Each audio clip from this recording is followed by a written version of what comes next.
বিদ্যুৎ পরিষেবায় অন্ধকারাচ্ছন্ন রাজ্য, নাজেহাল জনজীবন। এই প্রতিবাদ জানিয়ে বিদ্যুৎ দপ্তর ঘেরাও করলেন সদর জেলা কংগ্রেস কর্মীরা। বিদ্যুৎ মন্ত্রী রতনলাল নাথের পদত্যাগ দাবি করেন জেলা কংগ্রেস নেতৃত্ব। ব্যর্থ ও অকর্মণ্য বিদ্যুৎ মন্ত্রীকে অনতিবিলম্বে পদত্যাগ করতে হবে। এই আহ্বানকে সামনে রেখে সদর জেলা কংগ্রেস কমিটির উদ্যোগে এক মিছিল ও ডেপুটেশন সংগঠিত হয় বুধবার। মিছিলটি কংগ্রেস ভবন থেকে বের হয়ে শহরের বিভিন্ন পথ পরিক্রমা করে ভুতুড়িয়াস্থিত বিদ্যুৎ দপ্তরের সামনে এসে বিক্ষোভ প্রদর্শন করে ও পরবর্তীতে এক ডেপুটেশনে মিলিত হয়। এই কর্মসূচি সম্পর্কে জেলা কংগ্রেস নেতৃত্ব বলেন, ঘূর্ণিঝড় রেমাল সম্পর্কে আগে থেকেই দেশের মানুষকে সতর্ক করে দেওয়া হয়েছে, অথচ রাজ্যের বিদ্যুৎ নিগম এই বিষয়ে কোনো ধরনের উদ্যোগ গ্রহণ করেনি। তাই ঘূর্ণিঝড়ের পর রাজ্যের সর্বত্র গাছের ডালপালা ভেঙে গেছে, তা সারাই করার উদ্যোগ নিচ্ছে না। এখনো রাজ্যের সব মহকুমাতে বিদ্যুৎ পরিষেবা স্বাভাবিক হয়নি। বিদ্যুৎ না থাকায় পানীয় জলের সংকট দেখা দিয়েছে। কবে নাগাদ বিদ্যুৎ পরিষেবা স্বাভাবিক হবে তা কেউ বলতে পারছে না।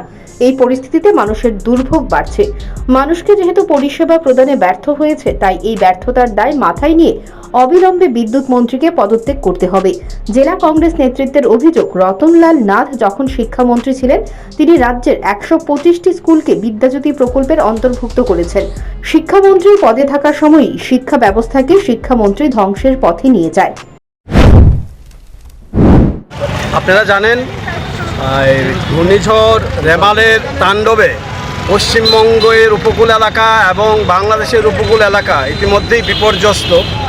কিন্তু আমাদের রাজ্যে রেমাল না হলেও আমাদের রাজ্য বিপর্যস্ত হয়ে পড়েছে একটা অপদার্থ সরকারের অপদার্থ কার্যকলাপের জন্য। আমাদের এখানে একটা রেমালের ঝাপটা এসেছে। সত্যিকারের রেমাল যদি আসতো তাহলে কি অবস্থা হতো আমরা জানি না। একটা অপদার্থ বিদ্যুৎ মন্ত্রী আমাদের আছেন, যে বিদ্যুৎ দপ্তর আগে থেকে কোনো ব্যবস্থাই নেয়নি। এখন বলছে, কালকে আমরা দেখলাম শীততাপ নিয়ন্ত্রিত কক্ষে বসে উনি সাংবাদিক সম্মেলন করেছেন, করে বলেছেন যে ঝড়ে গাছের ডাল পড়ে গেছে, তাই ইদানিং কিছুদিন এই কষ্ট করতে হবে।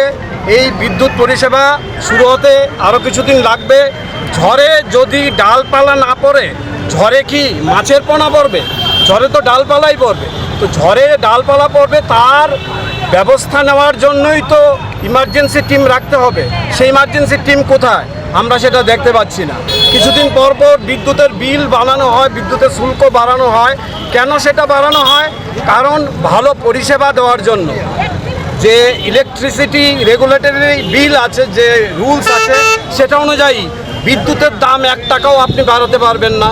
শুধু এটা পরিষেবা ভালো করার জন্য দাম বাড়াতে পারবেন। সেই পরিষেবা ভালো করার জন্য যদি দাম বাড়িয়ে থাকে, কোথায় সে পরিষেবা? আমরা কি দেখতে পাচ্ছি? আজকে সারা রাজ্য অন্ধকারময়।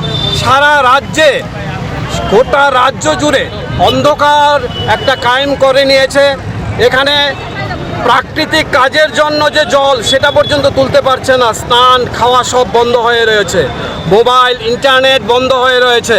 সমস্ত কিছু বন্ধ হয়ে রয়েছে। অন্ধকার গোটা গ্রাম ত্রিপুরা, এমনকি শহরেও আপনারা দেখছেন বিভিন্ন এলাকা, বিভিন্ন জায়গায় কারেন্ট নেই, কোনো বিদ্যুৎ নেই। বিদ্যুতের অভাবে জল তুলতে পারছেন না মানুষ, কাজ করতে পারছেন না মানুষ, ইন্টারনেট চলছে না।